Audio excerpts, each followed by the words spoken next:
देखिए, जैसा कि मैं पहले भी अपनी एक वीडियो बना चुका हूँ, बरगद का पेड़, वट वृक्ष या बड़ का पेड़, 3 नामों से इस पेड़ को जाना जाता है। जैसे कि मैंने पहले भी बताया, हमारे हिंदू धर्म में इसकी पूजा की जाती है।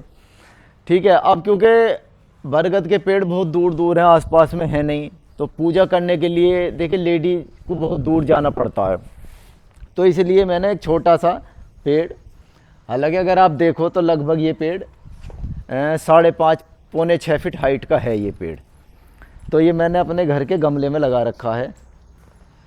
ठीक है। जैसा कि मैंने बताया, पहले भी मैं बता चुका हूँ इस पेड़ की जो खासियत है कि देखिए, सबसे पहले सबसे ज़्यादा ऑक्सीजन देने वाला पौधा है। दूसरी चीज़, इसे हम एक प्रकार से बेशर्म पौधा भी कह सकते हैं। अब बेशर्म हम कैसे कहेंगे? बेशर्म हम इस वे में कहेंगे कि इस पौधे को आप एक बार ज़मीन में लगा दो, हालांकि मैंने तो गमले में लगा रखा है, आप इसे ज़मीन में लगा दो और 1 साल तक सींच लो। बस पानी देना है, ज़मीन में तो केवल पानी देना है 1 साल तक, कोई खाद नहीं देना। देखिए गमला है, इसमें तो मुझे खाद भी देना पड़ता है, लेकिन आपको केवल पानी देना है।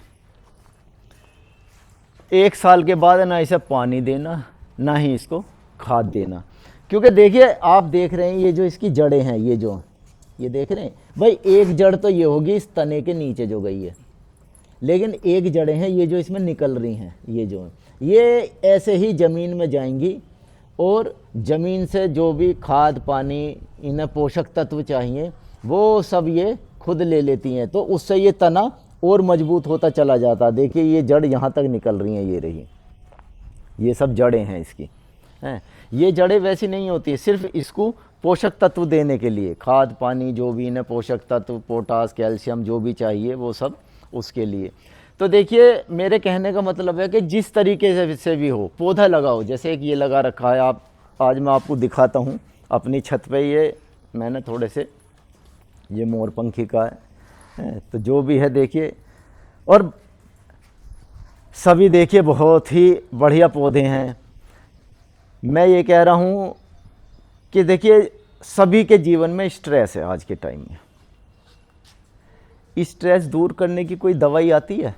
मैंने तो सुना नहीं है, आप लोगों ने सुना हो तो एक अलग बात है। स्ट्रेस दूर करने की ये दवाई है, ये जो पौधे हैं हमारे, ये स्ट्रेस दूर करने की दवाई है।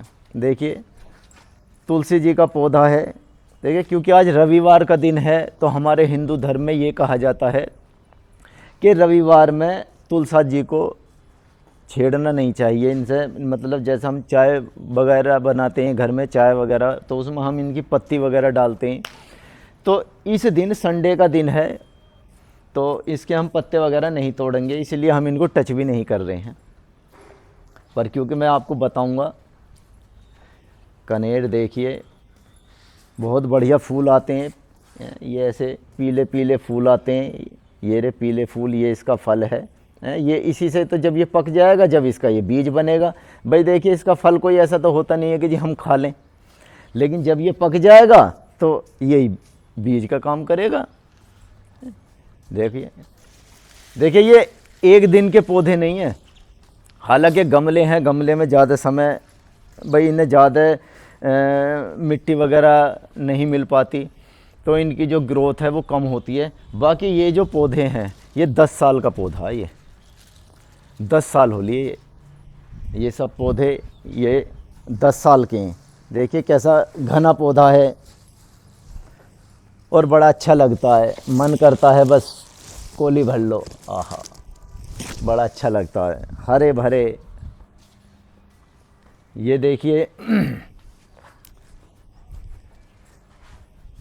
ये कढ़ी पत्ता है भाई, हर सब्जी में, जो भी आप सब्जी घर में बनाते हैं सब में इन कढ़ी पत्ता को डालो, औषधि है औषधि। और देखिए ये तो ऐसी चीज़ है, जब सब्जी बनेगी तो बनेगी हैं, जब सब्जी बनेगी तो उसमें तो डलेगा ही औषधि, खा लो। ये प्रकृति की देन है हम लोगों के लिए, मिलती नहीं है। ये दवाई नहीं है। देखिए इसमें जो मैं खाद भी लगाता हूँ ना, वर्मी कंपोस्ट या फिर गोबर की खाद, वो मैं इसमें डालता हूँ। कोई यूरिया, डीएपी, एनपीके कुछ नहीं डालता। होता क्या है, ये आप यूरिया, डीएपी, एनपीके ये सब डालोगे, उस समय तो ये हमारे पौधों को ग्रोथ दे देंगे, लेकिन जो हमारी ज़मीन है उसे ये दिन प्रतिदिन बंजर बनाती है। ये जो हमारे उर्वरक आते हैं, ये जहर है, जहर। इन्हें खा के ही तो फिर हम बीमार होते हैं, क्योंकि पहले हम यूरिया देंगे अपनी फसलों में, ठीक है। यूरिया क्या है, जहर। अब वो जहर इसके फल के रूप में हमारे अंदर जाएगा जब हम इसका सेवन करेंगे, बस फिर स्टार्ट हो जाती हैं बीमारियाँ। किसी को कुछ, किसी को कुछ, गैस, एसिडिटी, अपच, खट्टी डकारें, किसी को कोई दिक्कत, किसी को। और देखिए अधिकता होने पे कैंसर तक का रूप धारण करती हैं ये बीमारियां। चलो और पौधे दिखाते हैं आपको। देखिए ये गिलोय है, ऐसा नहीं है, थोड़े चाहे छोटे उसमें लगाएं। देखिए कितनी पहुंच रही है, आप देखिए ज़रा। और ये 10 साल का पौधा नहीं है, वो 10 साल का था जो मैंने दिखाया, ये केवल 3 साल में। देखिए 3 साल में कितनी ग्रोथ करी यार, हरी भरी। और देखिए बड़ा अच्छा लगता है, बड़ा सुकून मिलता है। जब आपको स्ट्रेस हो ना, जब तनाव हो, थोड़ी देर इनके पास बैठो, इनसे बात करो। ऐसा नहीं है बात नहीं करते, बात भी करते हैं। देखो स्नेक प्लांट, एरिका पाम, मोर पंखी, देखिए गुड़हल का, अभी देखिए इस पर फूल नहीं आ रहे हैं, गुड़हल है। ये एरिका पाम हो गया।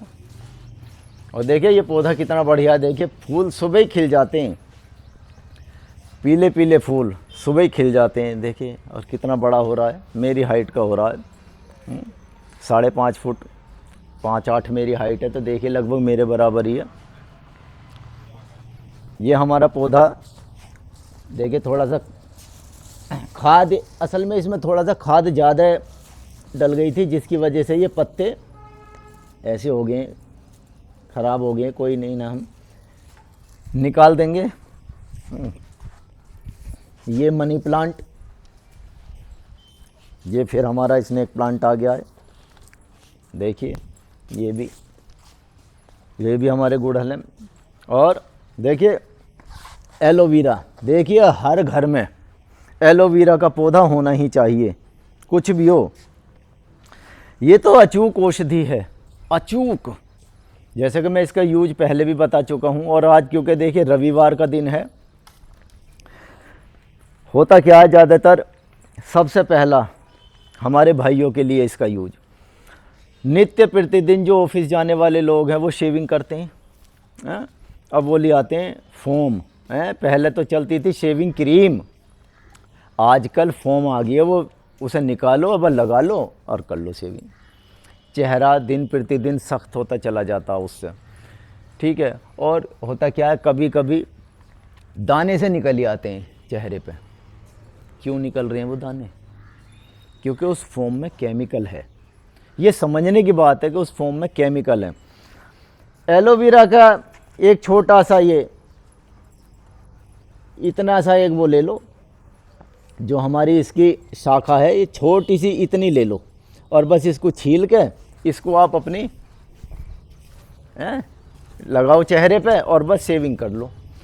देखिए कोई कील मुहासा नहीं निकलेगा, जो वो फुंसियाँ सी हो जाती हैं वो नहीं होंगी, चेहरा बिल्कुल क्लीन हो जाएगा। और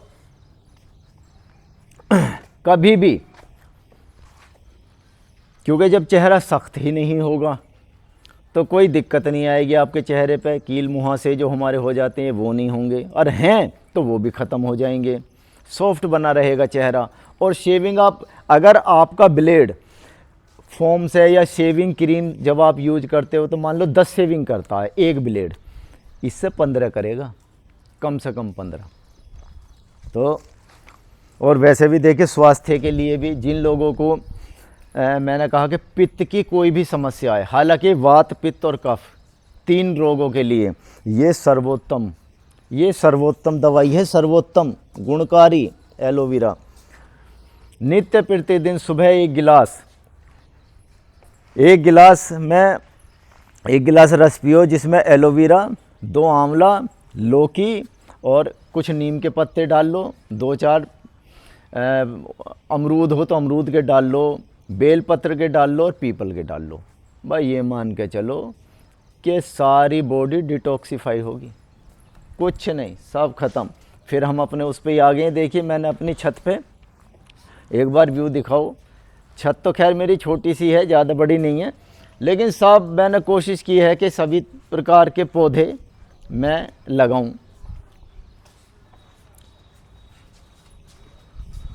कुछ शो के पौधे हैं, कुछ औषधीय पौधे हैं।